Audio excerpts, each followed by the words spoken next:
Now, Ryan's point about preparing for skirmish, I also understand. I understand that, I was playing recently, speaking of tower defense games, I was playing Orcs Must Die 3. The reason I'm bringing that up is because, to me, we sort of soldiered on through the campaign, and then when we were done with the campaign, we were like, all right, we're done with the game, And mostly, I think that's because the actual core gameplay experience is not that fun. So playing endless mode or playing challenge modes or whatever don't really hold a lot of replay value for me. But I think if the game itself is compelling, and then the campaigns are this excuse for people to try them out in a way that is initially beginner-friendly, but also gives you this added promise of having a really cool story with interesting and compelling characters and different arcs and stuff. That you have to buy into the idea that maybe the writing is worth exploring and the setting and universe is worth exploring. I mean, we could go into a completely different topic, which is, skirmish content or melee content against other players, in my opinion, should actually reinforce the lore of the setting and stuff. And to some degree it does in Brood War, where like the Zerg are the race that has the most, like in lore, the most, they're the most widespread, and just the gameplay of playing as Zerg, you make more units than the other guy and you spawn them with eggs and stuff, and it's more alien and more scary, and you build like macro hatches and so on. And so you generally have more units than the other races. And that's cool. Right. And that's something that I think there's another like deep thing that most people probably haven't thought about, which is when you're stacking mutalisks, you almost turn them into the same unit.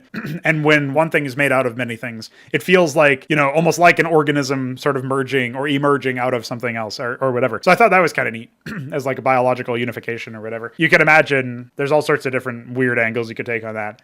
And that feels like it's articulated by the gameplay itself. Although obviously Blizzard didn't plan for that because nobody planned for Magic Boxing being like a pro level strat. But it's something that occurs to me, right? When we see that and when we go through that whole thing, it's like the gameplay of like the experience of playing as a race should reinforce whatever that race's fiction is and whatever the universe's fiction is. So that's one point. But even if you disregard that part, it's like people who say, like, the reason why we think what Ryan's point is that people just want a StarCraft 2S campaign and they don't really want something that's going to prepare them for skirmish or whatever. I think it's because most games don't have as compelling a skirmish as we want our skirmish to be. But we also think that the reason why that is because that's a vocal, I don't know if it's a minority or not, but that's the vocal contingent, because those are the people who stuck around with RTS games. There's a subset of people who have abandoned any hope of RTS games being worthwhile because maybe they aren't multiplayer minded, or maybe they're cooperative minded, but they wouldn't, or whatever. Maybe they want to play the single player, but the single player of RTS games has been terrible for so long. And so just by making a good single player RTS experience, you would instantly have what you need to have, The biggest challenge of our future games is, especially the first game, we need to send a signal, a bat signal or something, right? Like we need to send a signal somewhere. Those who loved RTS games premises but really hated all of the campaign content, let it be known a new chapter has been written and it is actually good. Come read it.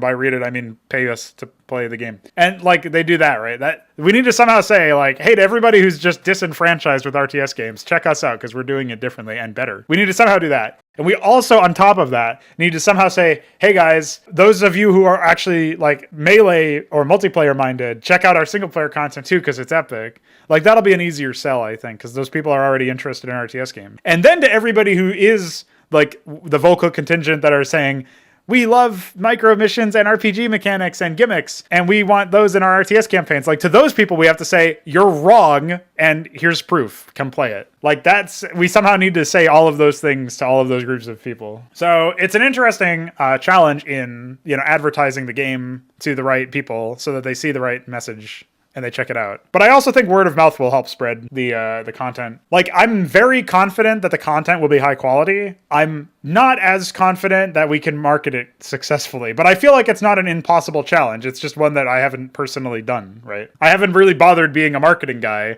because I've been too busy being a developer / content guy. And I think that's like a better use of my time, but not if, we don't make enough money to continue development, and not if we don't get the part of the reason of building the game is to get the ideas out there. And if nobody communicates with the ideas or interacts with the ideas, then it's like, eh. Like, even though it would not be good financially, I would rather people at least pirate the fucking game than nobody play it at all, right?